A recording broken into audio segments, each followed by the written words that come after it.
The government is paying an average of $2.5 million a month to motels, hotels and lodges to provide emergency accommodation for the country's homeless. These figures have been attained by Checkpoint following an Official Information Act request by our producer Michelle Cook that's taken 3 months to answer. Following our revelations that emergency accommodation in very basic motor lodges was costing over $2,000 a week for one family, Checkpoint asked for a breakdown of emergency housing grants. We also asked which motels and hotels were getting the most money. The answers have only been provided for the December quarter, 3 months in which 4 motels and motor lodges received well over $1 million between them. Details coming up. In that one quarter, the government spent $7.7 million on emergency housing. Averaged out, that's almost $30 million a year. Last budget, they set aside $41 million for 4 years. In other words, the money is being spent much faster than had been planned. Here's our reporter, Zach Fleming.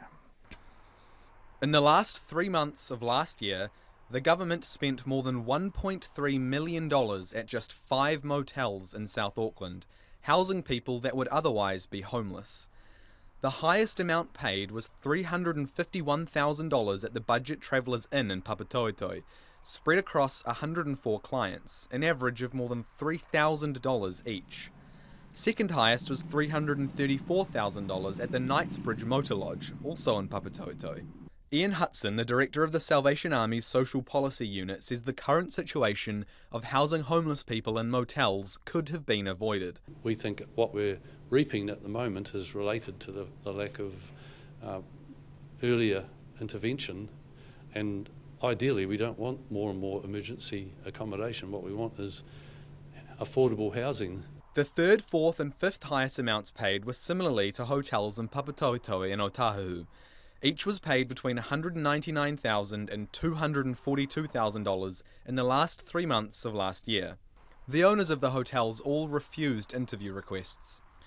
Under the Emergency Housing Special Needs Grant, families of 5 or more can be given up to $260 a night, or $1,800 a week. In comparison, the median rent for a 3-bedroom home in Papatoetoe is nearly a quarter that, less than $500 a week. And you can see how much better that would be being spent on paying rent in an affordable house that somebody can live in for a long time, rather than in a house that might only be for a few months at most and then getting moved on. That's not ideal. What you want is a permanent dwelling that people can live in for a lengthy period of time, stable family home life. And add to that, the total sum is something the government cannot afford. In those last 3 months of last year, the Ministry of Social Development provided nearly 9,000 emergency housing special needs grants, at a total of $7.7 million, nearly 4 times what the ministry budgeted for. If current demand stays the same, the government will spend more than $30 million a year placing homeless people in hotels and motels. Its 4-year emergency grant budget will be used up in just 15 months, and Ian Hudson says he expects those numbers to stay the same for the foreseeable future. Last year people saw how big the issue has become. There was people out there, all sorts of agencies were really struggling. I think what they've done, the government, to their credit, is to respond, and they've responded significantly. But as we've been saying, basically, and that's all good in the short run, but the real problem is longer term. It's only a quick fix band-aid. Grants do not need to be paid back unless the person behaves inappropriately during their stay, or if they're proven to not be doing everything they can to help themselves.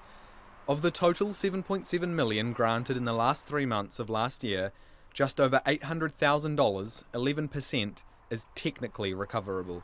For Checkpoint, Zach Fleming.